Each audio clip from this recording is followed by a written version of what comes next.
Hi everyone. Okay, we ready? So today we're going to talk a little bit about inclusion, particularly real inclusion of a child with autism in kindergarten. That's my field. That's what lately I've been working in, helping my patients to get included in kindy. And well, as all of you know, that I'm in Australia. And so I want to start by saying that something that might shift the way that you see this journey.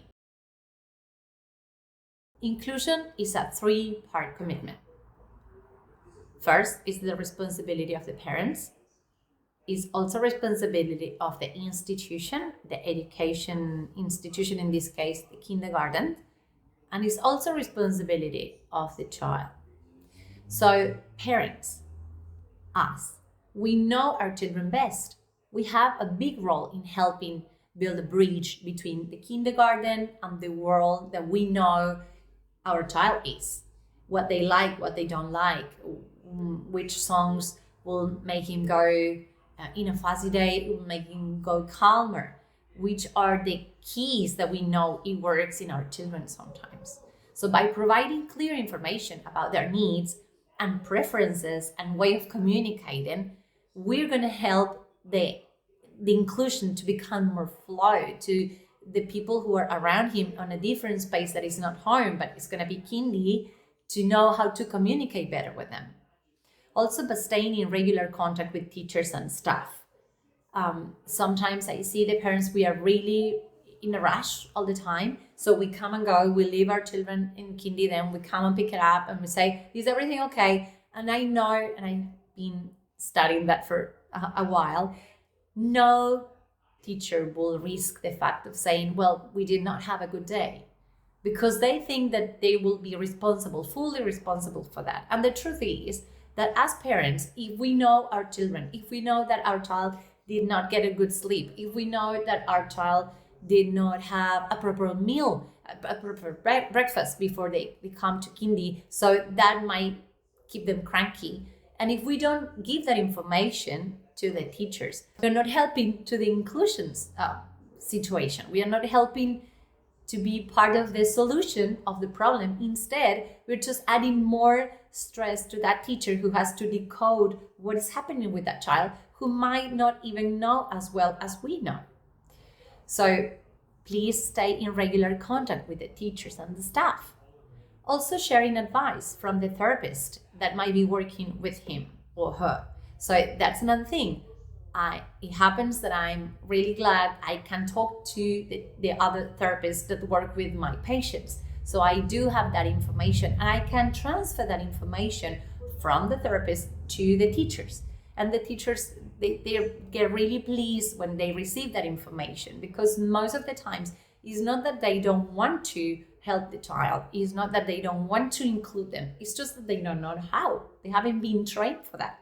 So if we can do that bridge that I was telling you before, a little bit smoother, that information coming from therapist saying, okay, in this situation, we are trying to do this, see if it works here. Or at home, we are realizing that if we try this step before this other one, it will prepare him to be more aware, or to be more settled, or to be more interactive. So whatever piece of information you have, either from your home as a mom or from the therapist that work with your child, and that you can get that to kindy, that will be really much appreciated by all the staff members.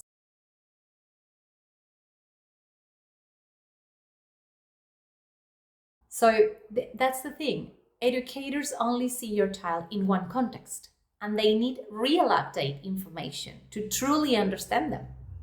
So then it comes second, the responsibility of the educational institution. In this case, we are talking about kindies. And so even if it's just a kindergarten, it doesn't matter. It's the first social and learning space outside the home. So it's a very important space. And while they might not be legally required to have trainer specialists, they do have an ethical and human responsibility to commit it to learning. So they have to make sure that when your child gets into that space, they can provide information for your child to apprehend it. They can offer different contents of information, same as they do to other kids. So we need to make sure that we are helping them in case that they're not well trained, in case they haven't been navigated with any child with disability before, or with challenges on their development, and they might need those clues, they might need that information to be accurate at the moment that they, and precise at the moment they talk to your child. Because when teachers get involved, study, make mistakes, try again, they grow and they don't go back to being the same. They gain tools, they sharpen their perception, they develop strategies that benefit all the children in the class. And in short, they grow as professionals, as a people. And third, believe it or not, inclusion is also a responsibility of the child. Now you might be thinking, wait, the child? It can't be. They don't understand. They can't do it. They don't want to. They won't want to. Well, yes, precisely for that reason. Because if we want this child to be one day an active part of society, they need to start by knowing that we expect great things from them. Sometimes we believe that we are protecting our children by letting them choose whether or not they want to participate. I've been hearing this sentence as, he likes to be on the periphery. And honestly, I've been talking to teachers about it, saying, I don't think it's like he wants to be on the periphery. It's more that he doesn't have the skills to come and play with other kids, to be involved in a group of playing kids. So we need, as educators and as responsible adults and as a therapist, we need to provide that child the skills and the experience on how to become part of the group. So instead of asking them if they want to do the activity or not, or taking in consideration as if they are not approaching is because they don't want to do it, instead of understanding that they have a special need, they have the brain works in a different way, not better or worse, but different than the rest of the other children's does. So they might need an extra push or an extra information to come and join us to what we're doing.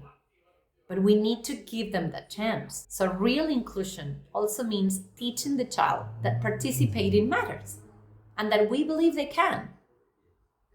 And we want to help them succeed. Now, how will they participate is up to us, the adults, the teachers, the therapist. But the message must be clear. We believe in you. We expect great things from you, and we are here to help you get there. So let's just come and join us.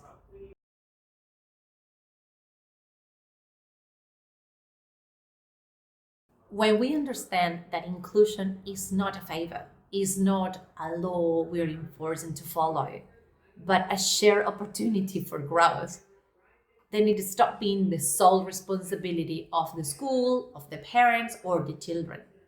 It becomes a teamwork. It becomes a new path we build together.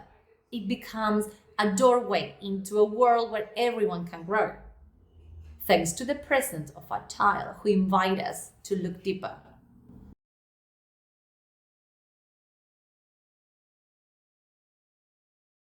So what can the kindergarten do? Well, they can adapt the physical and sensory environment, like that meaning if it's getting too noisy, then we can just make everyone be aware. Listen, I think we are getting overwhelmed because it's just too loud. We can be quieter, create a quiet corners. That helps as well. Sometimes as simple as pretending to put like a tippy tent, or just a blanket, so they can hide underneath and they can have some self-space. Also use clear visual clues. That helps everyone in the room, actually.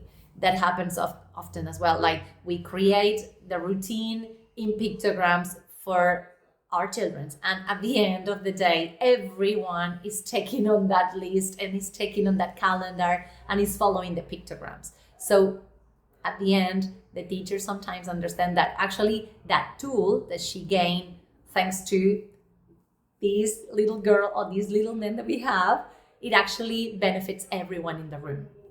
Also, is about being flexible with how activities are done. So we must allow different ways of participating. In this case, in the place that I'm in, most kindies do not create prompts for children when they are drawing. When they have to draw, is free drawing. Well, for our children, I understand that it's better for them to have a visual prompting. So if we are bringing them to draw because it's that moment for drawing, they might not be interested on. And if we just put a blank page, that will be way much away from what they want to do. But so if I just create a horse, if I draw a horse, or if I draw dinosaurs, or if I draw a ladybug, or whatever I know they care about, well, it will be easier for them to understand in a blink of an eye, what do I have to do? Oh, come, let's paint the dinosaurs. Or come, let's just paint the ladybug. Or just come, let's paint the fish. So it will be easier for them, and it's also it anticipates how long will that take. How long do I have to paint a blank page? I don't know. Do I have to paint it all? I don't know. What do I have to paint? Sometimes I just don't have that mental image to paint something, or sometimes I do have the mental image, but I don't know. My body is not responding on how to do what I want to do. Instead, if we have a draw and we can be clear saying we're going to paint the full horse, the full fish, and once we finish painting the fish, then you can get up because you finish. It's easy for them to understand that what we are expecting and when is that going to end. Use visual supports and prepare for transitions. Visual schedules, social stories, and predictable routines reduce anxiety and supports understanding. So it's very important that if, like, I'm there to help my patient and the teacher, but I understand that probably not every child has that situation. Well, then it's important probably that the teacher can use visual support and prepare for transitions. Visual schedules, social stories, and predictable routines that reduce anxiety and support understanding of what's coming next. So it's very important that whoever is with the child, even if it's an inclusion support or a teacher aide, still someone who gets close to that child and says, now it's time to wash your hands. So they know what are we expecting them to do after they finish painting. Let's go and wash our hands. Then we're going to have morning tea. Foster a culture of respect, meaning promote empathy and kindness through a group of activities and stories and songs and inclusive conversations. It happens that one of the childs that I go with and Hindi, he used this iPad, right? Because he used high technology. And so it happens that most of the time, some of the kids approach to us and says, oh, so can I use the iPad for playing? So then it gets interesting saying, well, actually, there is no gaming here. It's just for this kid to be able to talk, as he cannot talk yet verbally, but he can talk through this iPad. So he needs to have the iPad handy all the time so he can, if he wants to say something, he will be able to say it that way. And it's so amazing to see how kids of 4 years old understand that, and not only understand, but empathize to the fact that then probably our child is somewhere around, and if they forgot the iPad, some kids will bring the iPad to us saying, hey, I found the iPad and he might need it. It's so interesting and so beautiful to see how children, when they're younger, in younger ages, it's so common and they grow with this sense of that we might all be different and still we're all part of a group and we all have our place. Training the teaching team. That's very, very important. I've been hearing, and I feel that I have to advocate for the teachers.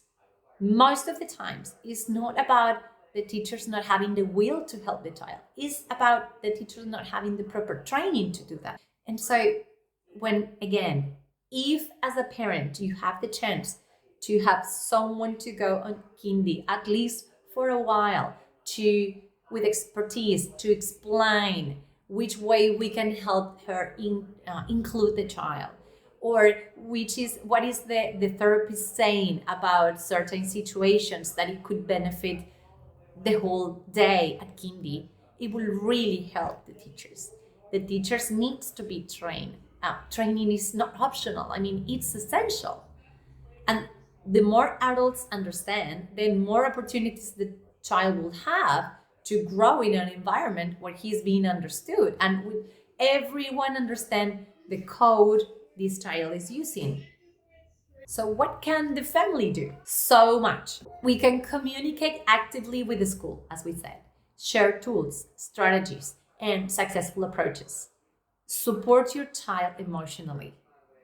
Build a trusting and cooperative relationship with the educators. And most importantly, let your child know that you believe in them and that you expect them to thrive. So inclusion doesn't happen. It's built every day by committed adults and children with the potential to grow. And I walk with you, I walk alongside families so they never feel alone on this path. Because inclusion is not just about letting a child be there, it's about building the conditions for every child to truly belong. Stay safe. I'll see you in the next meeting.